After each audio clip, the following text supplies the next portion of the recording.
it's me again, Val. Before I do anything else and go any further, I just want to I remembered something the other day about word salad. And I just want to quickly just go over this. It's quite funny. I remember I got a text of him one day, and I'd put, okay, bye, I love you.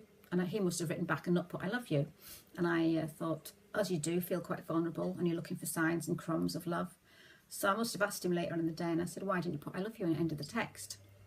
And I just expected him to just give me a straightforward answer. But because they lie and they can't tell the truth and they get stumped. Mind you, had he told the truth for a change, he probably would have said, because I'm just trying to screw you over and I don't love you and I'm just trying to make you crazy. But he obviously doesn't say that. But he said, let me explain. I went, oh, they all start off like that. Okay. He said, well, I was at work today, and he said this lady kept coming into the radio booth and kept putting some paperwork on the table and interrupting me. And I'm like, what's this got to do with, what's it? Let me explain. I said, what has it got to do with just not putting I love you on the text?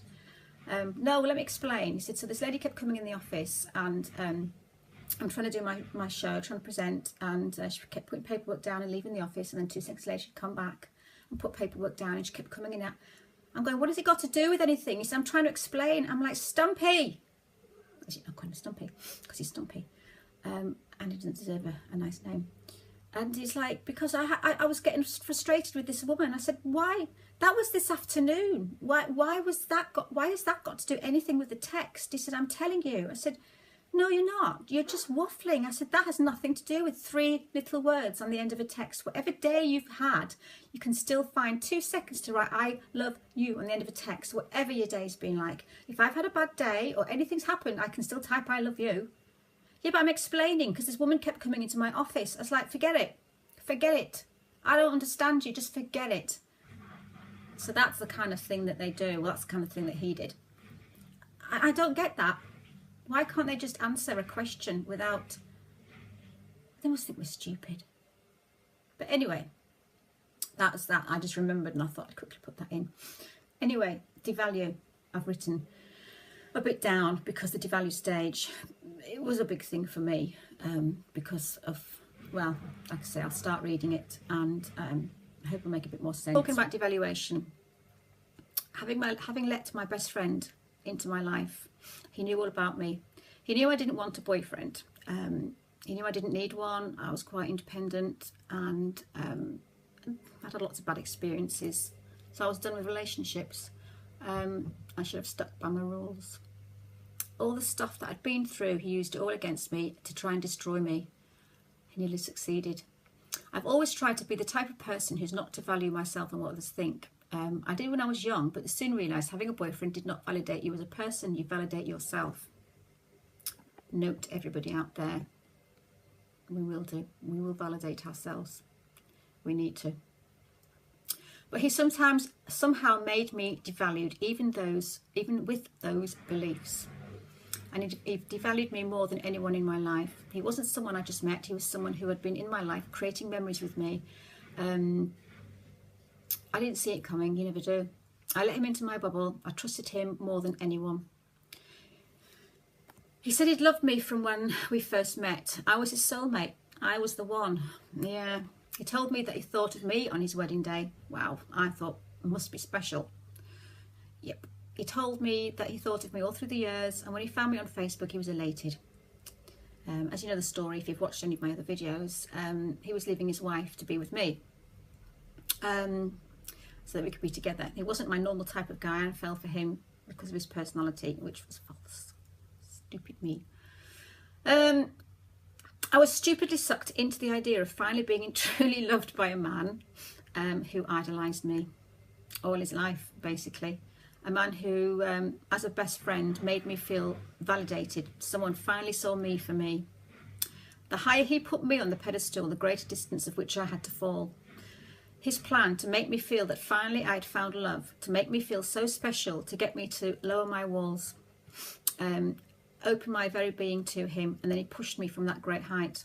The distance between the highest of love and the lowest of devaluation was as far as you could get. I promised myself for years I would never let anyone inside my bubble again. He promised me the world, so I let him in. The love I thought he felt for me made me feel that at last I could trust again. I now know different. The very last man I trusted enough to open my heart to was the worst of them all, the devil. No one will ever get inside my bubble again. If my best friend can break me, well, anyone can. So this was the start of my devaluation, not just the words, but the complete and utter trust broken in the worst way I knew. All the lies, the gaslighting, the mirroring was nothing compared to the pain of being devalued by the man I thought valued me most in my life.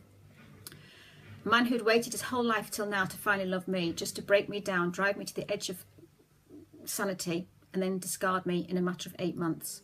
I still think, was it me? Was I actually worth loving? Was I hard work? Did my insecurities force us apart? Am I a great friend or just a crap girlfriend?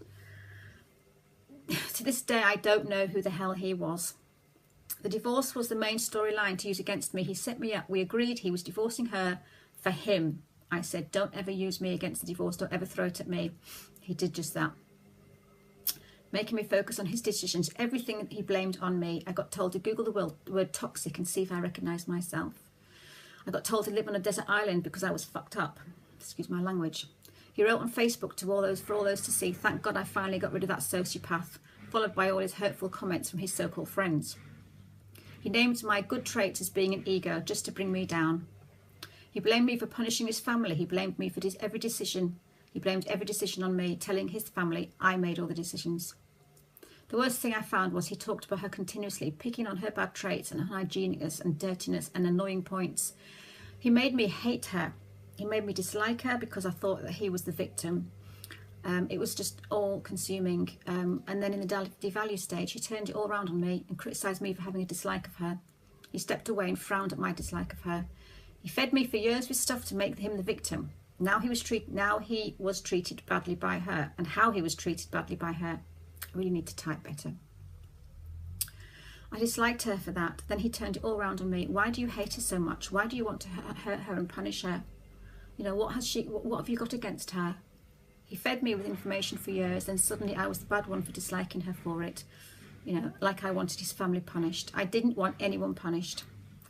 But to have that thrown at you when it wasn't true hurt like hell. I was getting sick. The more he set me up to hurt, the more broken I got. I would plead with him to stop being the puppet master and take charge of the divorce. See, it wasn't just a piece of paper. It was a way of life. I was trapped emotionally and physically. You know, he would always say to me, it's just a piece of paper, but it wasn't. I was trapped at home. I feel like I couldn't go out. I felt like he put her first. I was being set up. I was being devalued. I was being gaslighted. I was trapped emotionally and physically. Don't go to her pub. Don't do this. Don't do that. And she's going to come and slap you in the salon.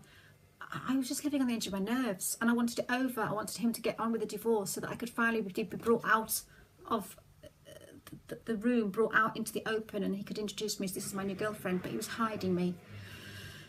So it wasn't just a piece of paper, it was a way of life, and that's all he kept saying. Why are you so stressed? It's just a piece of paper. Anyway, being part of this movie, as he was the director of, making me lose my sanity. I can't hurt her, he would say, whilst I was crying, tormented on the phone. I can't hurt her. The woman he was divorcing, who from his mouth was the most awful person to be with, was suddenly better than me. She was suddenly being cared about, whilst I broke down. I got depressed. I was on anxiety tablets under the doctor. I lost weight and lost my sanity in front of his eyes. I was in my black hole, and I needed help, and he just watched me suffer. He threw me under the bus time and time again with his family, watched me fall into a black hole, and did nothing to help me except tell me I can't hurt my wife while I was falling apart. I don't know. Where was my protection? I needed protection, and he just basically made me feel like worthless. This man promised me the world, to take care of me. He was slowly killing me from the inside out. How far would he watch me go? That's what worries me. He knew I was at my lowest point, and he knew I had lost weight. He liked it. It was like a trophy proof that I was sick. He knew he was driving me to the edge, but he did nothing to stop it. He was devaluing me so much, I thought I must be the worst person in the world.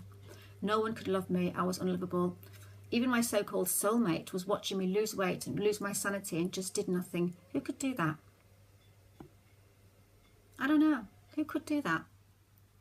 Anyway, a narcissist. Stupid question, Val. Why wasn't he saving me? Why wasn't he saying, that's it, I'm not making you suffer anymore, this is not worth it, I'm going to tell my wife, I'm going to get you out in the open, I'm going to get on with the divorce, I'm going to make you feel important, you know. He didn't do that. It was his wife's feelings that were more important than mine. And I know, yeah, they are important, and I know that, and I don't want people looking at me saying, well, you know, she was being divorced. Yes, she was, and divorce isn't nice, I've been there. But you just don't expect that the person that you're waiting for to start a future is actually killing you as well. And then you wished you'd never got involved. Yes, I know divorce is tough, but a dead marriage is even tougher. Why was he hurting his girlfriend so much to stop his wife's pain? I was so confused. He used my past against me. So again, everything that you say that's negative, that hurt you in your past, it's basically your fault. So then if you're weak enough, you doubt yourself and start thinking maybe it was my fault. I was at that point too weak to fight. My worst point, he told me, I think you're having a breakdown. Why would a man who's caused the breakdown then tell his girlfriend that she's having one just to make her feel worse? So, you know, if someone's having a breakdown who you've caused the breakdown, why don't you just stop causing the breakdown rather than pointing out? He was wanting to just put things in my head. And then I would start thinking, oh my God, am I having a breakdown? Oh my God. So the more you tell somebody that they might be sick, they might be having a breakdown, that they're crazy, you know. It's sort of very fine between devalue and gaslighting, that. So yeah, he told me that he thought I was having a breakdown, just to make me feel worse. I expect any normal, loving, empathic person would see this and try and stop the cause, try to help me. No, he just pointed it out. So just to confirm to me that I was crazy. Towards the last week or so, as the smear campaign was starting, he also said to me that he was worried about me. Ha! There's me thinking that he was finally worried. No, that was just a way of being able to say the next line, disguising his next bit of devalue as worry. Then wham, I think you're mentally ill. And I stopped and thought, what depths will this man go to? I went, why do you think I'm mentally ill? Because of the way you are. Why? It's just, I just think you're mentally ill. And I said, I'm not mentally ill. I'm depressed. I'm down. I've got anxiety. I said, but I'm not mentally ill. I said, what I've been through, there's no surprise. Mentally ill? I don't think so. So then he said, mentally ill people don't know they're mentally ill. I said, I can run a business. I'm a salon owner. Do you think I could still go to work if I was mentally ill? Why are you saying, I'm just worried about you? I think you're mentally ill. You've got mental illness. I said, I've not got mental illness. I said, I'm as down can be, but I'm not mentally ill. And I said, if I was mentally ill, I said, I'd come round to your house. I'd slash your car tyres. I'd put a brick through your salon, through your house window. And I'd scratch your car. And I'm not mentally ill. If I was, I would be doing all those things to you, but I'm not. And then I think that's when he knew he was losing me. He probably hoped I'd break down in tears and sort of section myself. But I didn't. So these are the things that make me think that he was a narcissist. He knew me inside and out, and he knew I valued myself, and he wanted to take that from me. So that, my friends, was my devalue. He took my being and stomped on it. So there you go. Yeah, the devaluation stage was the worst. I felt the lowest I've ever been, and I couldn't understand how this man was just watching me. Even when I told him, you make me want to die. You devalue me so much, and you make me so worthless that you can't even put me first. You make me feel like the most special person in the world, and then you can't even put me first. And you keep telling me that it's my fault that your wife's sick. It's my fault that your stepdaughter's sick. It's my fault that everything's going wrong. It's not. It's his fault. He had the control, but everything was passed. No responsibility at all. He took no responsibility for anything that he did. It was all my fault. Every single thing was my fault.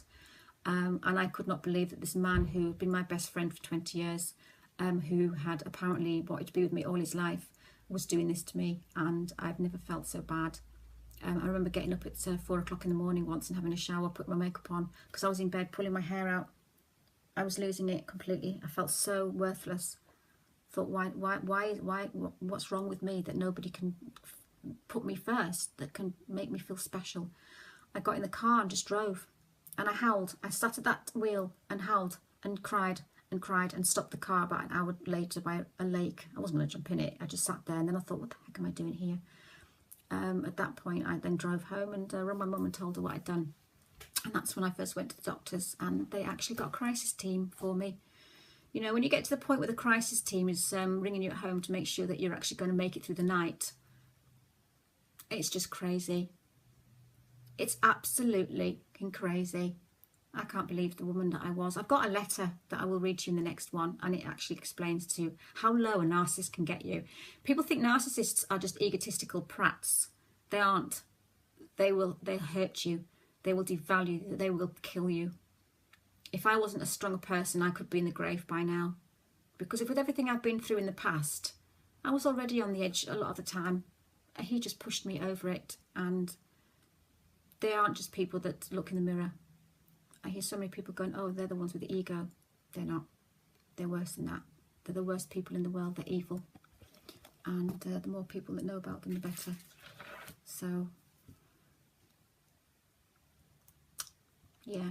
I mean, like I say, I seem okay now. I tell jokes and I'm funny. I'm a bit dipsy and dizzy. But if you'd have seen me last year, September, October time at work, my clients didn't know what was going on. My clients were just ringing up to check I was okay, because I would cry. I would sob in my salon in front of my customers because I felt like I couldn't even get up for work. I was at my lowest ebb. I've never felt so bad. I don't think I even felt that bad when my husband cheated on me. So that's it really. I'm going to go now and try and get this edited down a little bit. 20 minutes. See, that's it. Again, 20 minutes. What is going on? God, I can't seem to stop talking. All right then, guys, listen, and thank you for everybody that's been commenting and the odd subscribers that I've got. I don't expect miracles. I don't expect anything, you know. I just want to put it out there, and those that are interested, great. And if you're not, fine. I'm fine. All right, guys. Bye. Take care.